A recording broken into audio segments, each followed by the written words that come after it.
My days used to slip away in tiny, wasted moments. I would grab my phone, and before I knew it, I would be distracted and snappy and disconnected from my family. Over time, I've learned how to break those bad habits and replace them with life giving ones that brought peace and joy into our home. By the end of this video, you'll know how to make those swaps yourself so that you can reclaim that time with the people that you love, steward it well, and create a home that you truly enjoy being present in.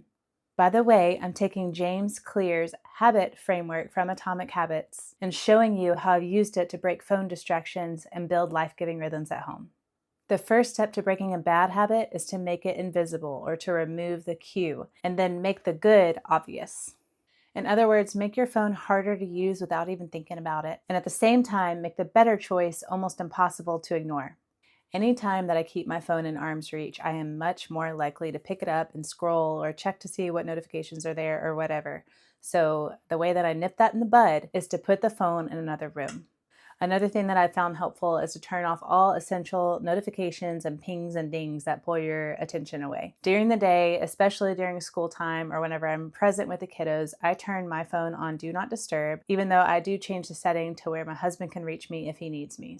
If you're worried about somebody not being able to get through in an emergency or something like that, you can always let people know that if they call twice within 15 minutes, at least for the iPhone is this way, when it's on Do Not Disturb, you should be able to set it to where it will automatically go through if they call twice within 15 minutes. So that shouldn't be an issue if you wanted to put it on Do Not Disturb.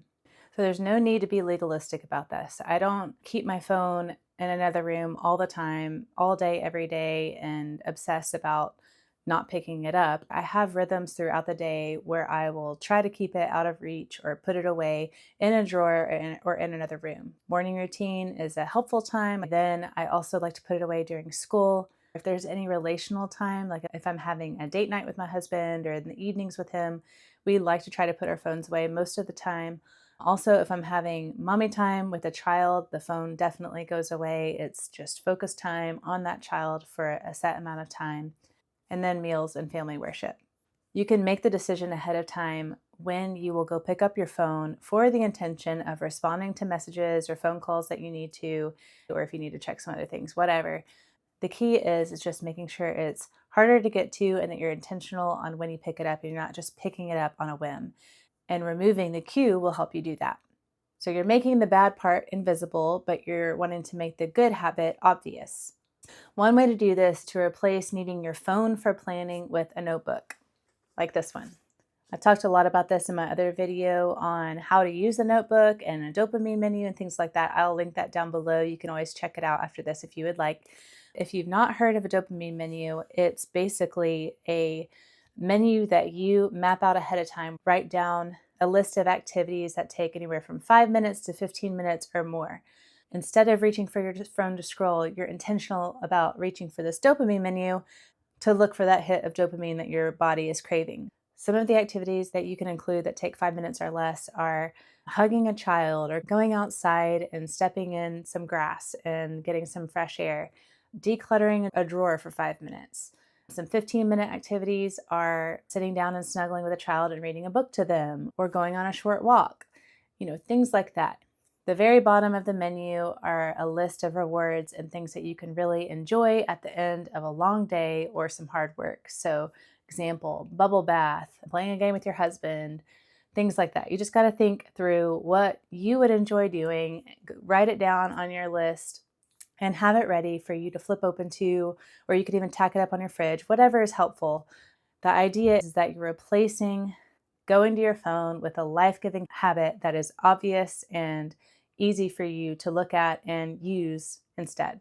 Some other things that you can do that are pleasant are keeping some of those activities obvious and out in the open. Some examples are a book or a Bible on the table, or a puzzle that's halfway solved that you can work through with your kiddos, or your knitting basket on the couch. Anything that you can think of from your menu that you can make obvious, just go ahead and set those things out if it doesn't cause clutter that you don't want. By the way, I'm Lauren, a homeschooling mom of 5, and I help Christian homemakers build systems and routines from the ground up that actually work because they're built for you. If you're ready to create rhythms that pull you out of distraction into what matters most, grab my free guide below and I'll walk you through step by step of building rhythms that will actually work for your home.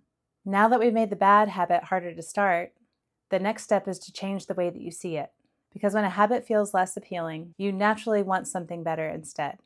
The key concept here is to make the bad habit unattractive and the good habit that you want attractive.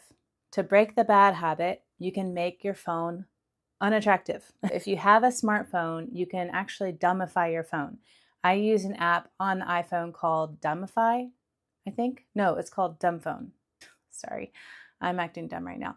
But basically, it makes the screen look like a light phone, and some people buy, including myself, buy a matte screen cover to make the phone just unattractive. It makes it look like a light phone. It's black and white, and for the most part, unless you scroll all the way over to the apps, then the colors are still there. But then you can just go to the settings and you can remove the color. So if you don't want to buy an app like that, you can remove the color from your settings. Go to settings, accessibility, look it up. I can't remember, but you can basically make the screen black and white. And I will tell you, that makes you not want to look at it at all. There's something about those colors that really pull you in and make you want to look at the screen. That's how they designed it. So just cut it off and it helps a whole lot. Another thing that you can do is get a flip phone or a dumb phone of some kind. I've tried a few different flip phones, and quite honestly, this was my absolute favorite. It's the Sunbeam F1 Pro, and it's nostalgic. It reminds me of the old school flip phones. It's very simple. It looks a whole lot, I don't know if you can see this, like the old school flip phones, and I love it. There's no Wi-Fi, there are no apps that you can download. It's just phone and messaging. Another reason why I like this is you can upload podcasts or music if you wanted to. It has ways. Obviously, I'm really excited about it.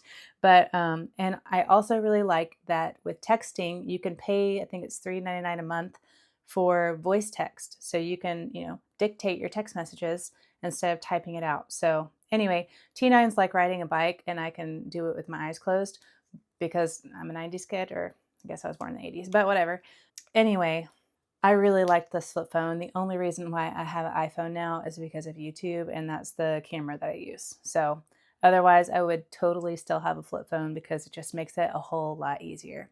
So check it out if you're interested. I love this one. Another thing to do to make it unattractive is remind yourself of the cost. You're costing time with your family that you're not going to get back. The cost is also falling behind on things that you're wanting to actually accomplish for your home and then just feeling frazzled. It's not worth it. So shift the story from I need a break to I need real rest, and the rest is outside of my phone. The next step is to replace this bad habit with something that's enjoyable. Replace it with something that you love. Think of your swap as a treat. Like you were rewarding yourself with something refreshing and enjoyable rather than reaching for your phone. Again, this kind of can go back to the dopamine menu. These are a list of very attractive things that spike that dopamine. It feeds into your relationships and it feeds into the woman that you're wanting to become. So we've made your phone less appealing, but what if you're still reaching for it? This is where we add just enough friction to make it harder to go to the bad habit while making the better choice almost effortless. For me, there's been some overlap between making it difficult and making it invisible, so bear with me. But some ways to create friction to make it a little harder to get to your phone are to put it away in a drawer, like I already talked about, or in another room. Some things that you can also do to make it more difficult is to remove apps from your home screen. Where there's a will, there's a way. I know you can still get to things on the browser, but hear me out. Anything that you can do to be between you and the things that you want to get away from is just a step in the right direction. Another thing that I like to do is use an app blocker if it's necessary. The dumb phone app that I use actually has a detox button that you can, with the click of a button, turn off all the apps that you don't want to use except for the ones that you do. But I really like app blockers just to give you one more step to really be thoughtful before you just pick up to mindlessly scroll. And if you decide to go the flip phone route, while the voice text is helpful and T9, you could still T9 if you are in my generation, it is harder. iPhone is definitely a lot easier, or Android or whatever you use is a lot easier to stay connected with people. So if you want to make it a little harder to stay connected, cut off the arm, I loved it. It just eliminated all other decisions for me. And sometimes I still think about going back and just using my iPhone for the camera, but that's another story. So to make the good easy, you want to make it easy to be present. And this naturally happens when you don't have devices pulling at your attention. Instead of reaching for your phone, Just brainstorm ways that you can make it easier to do things that you would prefer to do when you're really thinking about how you want to spend your time. Do anything that you can do to remove steps or any friction or prep, whatever. Remove those as much as you can to make it easier for you to choose those better things. And this last piece is my favorite because it makes the new habit something that you actually look forward to, and it makes the bad habit be truly unsatisfying. If you haven't read Atomic Habits, first of all, I highly recommend it. It's super helpful. But if you haven't, I want to tell you about the concept of a habit contract. I think that's what he calls it. But basically, a habit contract is where you let a friend or your husband, which he's right there, so I highly recommend it if you're able to do that, just let somebody know that you are committing to have your screen time under a certain amount of time, for example, per day. So the great thing about that is your phone tracks it and you can screenshot at the end of the day how much you used for that day or let your husband see it if you're married. But go ahead and set your goal and then you write out a contract committing to meet that goal. And if you break contract, there's a wager or there's something that you have to do. This is where you make the bad habit completely unsatisfying because if you break contract, then you have to do something that's actually really uncomfortable. I would choose something that's really uncomfortable if you want it to work, like pay $100 or go on a 5-mile run, depending on where you're at with exercise, or maybe even a 1-mile run if you don't run at all. The key is just to make it completely unattractive and unsatisfying. And it kind of gives it it's lighthearted, but it's totally effective. On the other side of the coin, you can make it really satisfying to keep going for the good habits. One way that you can do this is to use a habit tracker and determine ahead of time if you have a 7-day streak, maybe you get like a completely uninterrupted hot bubble bath with a book, or maybe you get to go on a walk in your favorite place with some of your favorite people.